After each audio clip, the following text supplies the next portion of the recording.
First thing you need to know, the seasonal theme, it is Loot Reborn, but it is also Fight with the Iron Wolves. There's a new seasonal quest line about the Iron Wolves. Basically, it's a reputation system that also gives you rewards. These rewards are going to be crafting materials and some unique items. The best item you're going to get is a Resplendent Spark, which is one of the 4 sparks you need to craft an Uber Unique. There is no seasonal mechanic around this theme. However, instead, this season has a significant amount of either reworked things, which are your itemization, which we'll talk about in a moment, or is going to have new additions in terms of in-game content. One of the new additions in in-game content is the Pit. This is effectively greater rifts from Diablo 3. There's 200 tiers. Tier 150 being as hard as AOZ 25, which was the hardest content we've had in the game yet, meaning Tier 200 of the Pit is now the new hardest content Diablo 4 has ever seen. The Pit drops Obdicite, which is used for Masterworking. Masterworking is sort of the new major focus of the season for your itemization. You can Masterwork an item 12 times. Every 4 Masterworks, one of the stat lines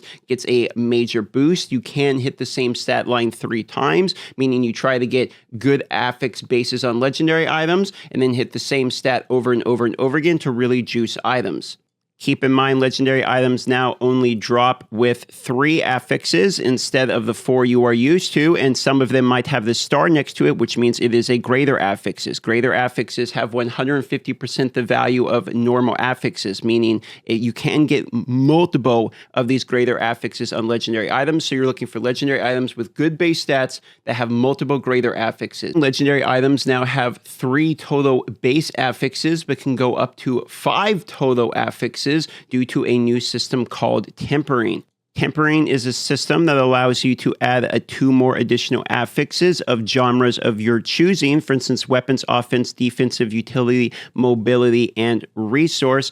You get these different tempering options through acquiring manuals, which you will right-click and learn permanently. These manuals are done through just standard gameplay, through a variety of ways. So just play the game, you'll receive basically recipes that allow you to add affixes onto your items. This is one example of a manual that you could acquire and learn, and you can see there that this has 4 different affixes you are learning. So when you select this manual to use as a recipe and craft an item, you are going to hit one of those 4 affixes from that recipe's like genre. In summary, you'll be receiving a legendary item as a drop. You're looking at the 3 base affixes are the ones you want. You're also looking that those base affixes are greater affixes as well. You will then temper on the additional 2 extra affixes you want for a total of 5. You will then masterwork the item in order to increase its stats and hope that 3 times, because every 4th masterwork, and there's 12 total levels of masterwork, you will get one of those stats that it has on it to get a massive buff. This is guaranteed every 4, but it is random which of the affixes it chooses, and it can stack on the same affix 3 times. So perhaps you got a damage stat you really want, and you want it to hit that one all 3 times. That will be the min-maxing of items in Season 4, and is the major focus of what they have reworked in Season 4. Also, keep in mind, unique items can have greater affixes. Multiple greater affixes as well cannot be tempered, but can be masterworked. As an additional warning, if you enchant a greater affix on an item, thinking that you're going to swap that greater affix to a different affix and they will keep the greater affix, you would be mistaken. Enchanting over the top and swapping out the greater affix will delete the fact that it is a greater affix and just make it a normal random affix, so be warned. There is a new in-game boss. This is Andario. Andario is obviously from the campaign. There's a level 200 Torment version of her, but there's also level 200 Torment versions of all of the bosses that were previously on the boss ladder. These cost Stygian Stones, which you can get from the Pit, costs 3 times the material it normally would cost to summon them, but they give 5 times the reward, therefore making it more efficient to farm the Uber variant of these bosses. Also, all of these bosses have a chance of dropping uber unique items. And keep in mind, you can get up to 3 total resplendent sparks this season by killing your first level 200 Torment boss, just your first one of them, not one for each boss. Your first Lilith kill this season, as well as completing the Iron Wolf's journey, meaning if you get an uber unique from farming any of the bosses at any point, the 3 sparks you already have, salvage your uber unique. That's 4 total resplendent sparks. They have nerfed it and made it easier, so 4 sparks allows you to craft any uber unique in the game.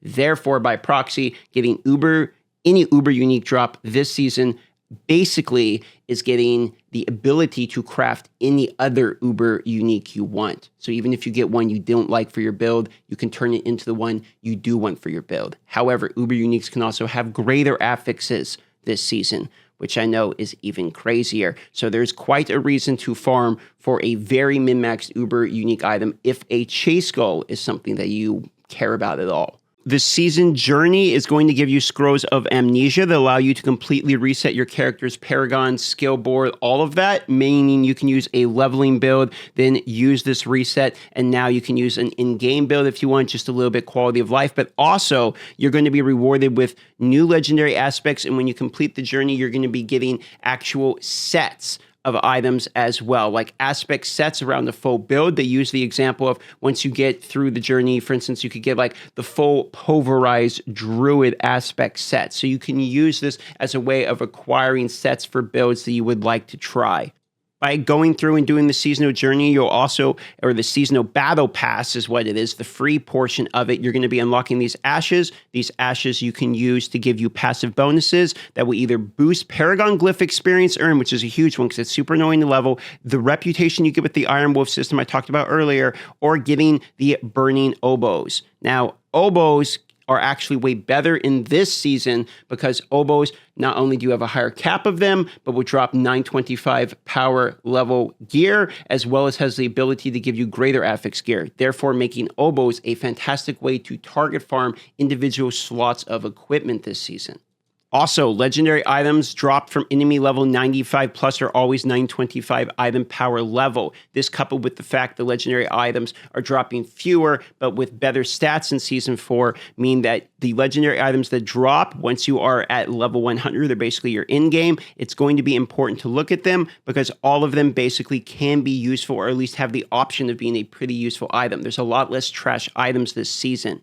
World Tier 3 only drop as Sacred now, and World Tier 4 only drop as Ancestral, also for legendary items, but also World Tier 3 unique items now drop as non-sacred than World Tier 1 and 2, meaning you can immediately get unique items starting at the beginning of the game, and you can also get all of the unique items in the game now dropped in World Tier 3, and then they drop as Ancestral when you get to World Tier 4, meaning unique items are now earlier to get than ever, and uber unique items have a chance of dropping from monster level even only 55, which drop at 925 item power level. So if you're really lucky, you can get uber unique items, but even if you're not lucky, you can still acquire normal unique items from the beginning of the game now. Helltide has been significantly reworked to have way more monsters and also have mini-bosses associated with them.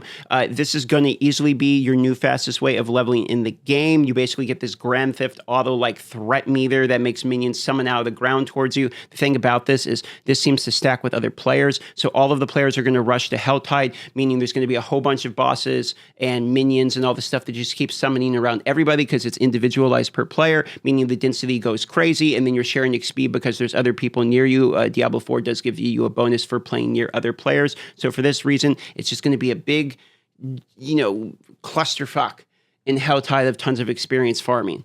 Oh yeah, and Helltide starts at World Tier 1. So you can literally go to Helltide immediately, farm all the way to level 100 very fast. I mean, people were doing this in like hours in the PTR. There are other things about the season, but nothing that's really fundamentally important for you to know right now just to start. With that being said, thanks for watching this video. Subscribe if it helped you, if you want to. Otherwise, don't worry about it. A like would help me as well. And you can find me live by clicking the link down in the description or the pinned comment. That's it. Have a wonderful day.